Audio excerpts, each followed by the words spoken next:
Alaikum wa rahmatullahi wa barakatuh. Praise be to Allah for allowing us all to gather here tonight, and also for giving me a really good car park out the front. Basically tonight I wanted to talk a little bit about my way to Islam. My dog died, which I was particularly upset about. I love that dog. And sadly I had a friend pass away. He had cancer, and I watched him slowly die over the period of about 8 months. I think at that stage I started to think to myself, is this really all there is? Is this all there is to life? We're born, we eat, watch TV, die, that's it? I was pretty unsatisfied with that explanation, so I guess I started a holy quest, and I started thinking, I'm going to find out for myself what the real truth is, the truth for myself anyway. So I went and spoke to my friend, this religious Christian friend of mine, and I said, look, I've investigated all the religions and I can't find what I'm looking for. And he said to me, well, what have you investigated? And I said, oh, well, look, I've investigated Christianity, I've investigated this ism, this, that, all the isms.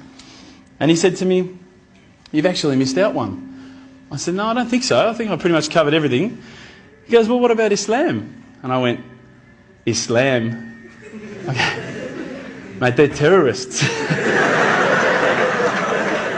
I'm not going to investigate Islam. They're crazy. No way, you know. But lo and behold, alhamdulillah, I found myself walking into Preston Mosque one day.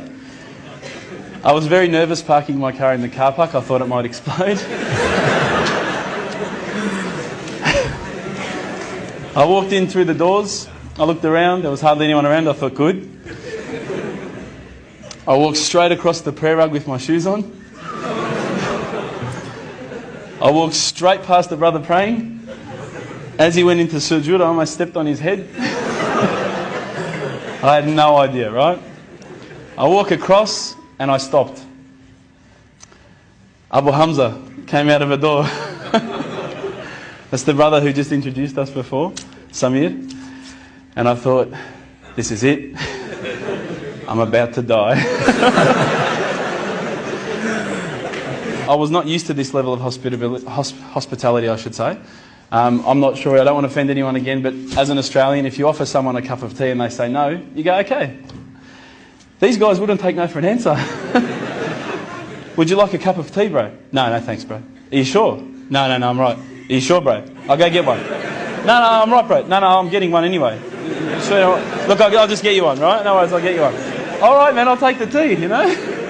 Subhanallah. But anyway, as I say, we get back to the questions I was asking the brothers. Now, what I'd found with a lot of the other churches and people that I'd spoken to, religious leaders, was that when I asked a question, they would quite often just say, your answer is this. I'd say, oh, okay, that's pretty good. When I was sitting down with the brothers from the mosque, when I would say, listen, I don't understand this, what about this? They would never just answer from their opinion. They would always pick up the Quran, they would open it up, and it would be like, they're like human indexes. They would just, bang, page 142, read this. And I would read it and I would go, wow, that's beautiful. And I would say, look, you know, where's all this part about killing people and blowing up cars? And I don't see that. Is it somewhere towards the back that I haven't read it yet? You know, I can't find it.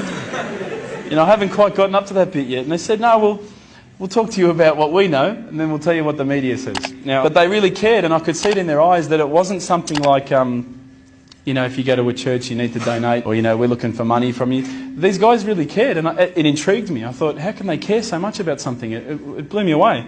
So I kept on asking questions, and it's very difficult from an outside point of view to think, okay, the scarf, or okay, the beard, or okay, the kebab, okay, the abaya, whatever.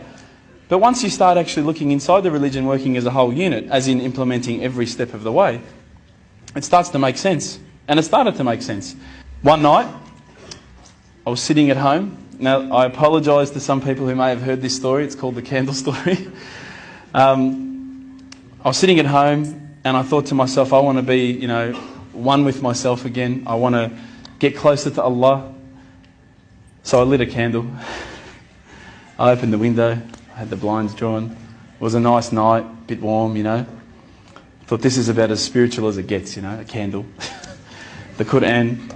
I'm sitting there reading, and I stopped and I thought to myself, look, this is the time. Tonight, Allah and me, we're going to have a bit of a conversation. We're going to, we're going to bond. All I need from you, Allah, is just a sign. Just a little sign. Look, nothing too major, just maybe a bolt of lightning. Bolt of lightning for you, man. Come on, you created the earth. This is just a bolt of lightning. It'll be easy. So I sat there and I went, okay, go. And I swear to you, nothing happened. Absolutely nothing. I was really disappointed. I said, Allah, this is your chance. I'm here, I'm asking you. Where's my sign? So I thought, look, I'll keep reading Quran and I'll talk to the brothers. I'll say that I spoke to Allah and He didn't answer me. Didn't even get an answering machine, nothing. So I turned the Quran, turned to the next page where I'd finished off. SubhanAllah, the very next verse that I read, for those of you who ask for signs, have we not shown you enough already? Look around you at the skies, the stars, land, the oceans. These are the signs for the people of knowledge. SubhanAllah, straight away my whole world changed. I was staring at the Quran, I was just in shock. I couldn't believe that I'd been so arrogant to ask for my own specific sign when the signs had been around me all the time. There's a creator because there's a creation. So I closed the Quran. I had the best night's sleep, I got to tell you. I went straight to the mosque the next day. Alhamdulillah, Abu Hamza was there again. I said, Abu Hamza, this is what's happened to me. He said, that's it, you become a Muslim today.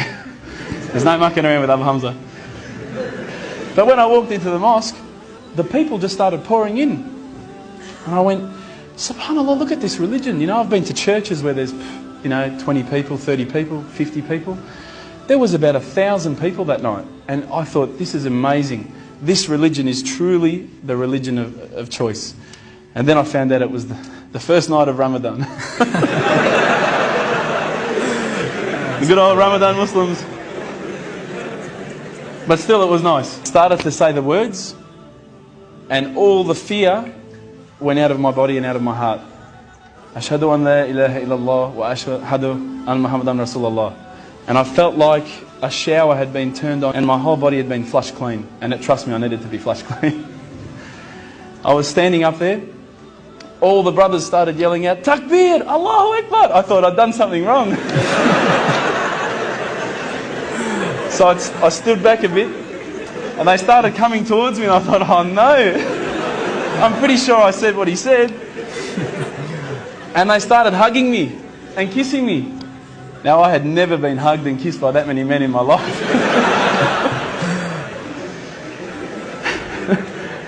I went home with such a beautiful feeling because I knew at that stage that I had a clean slate. It was my chance now to start again, to forget about the drinking, to forget about marijuana, dope, whatever, anything else I'd done in the past and to start doing good things.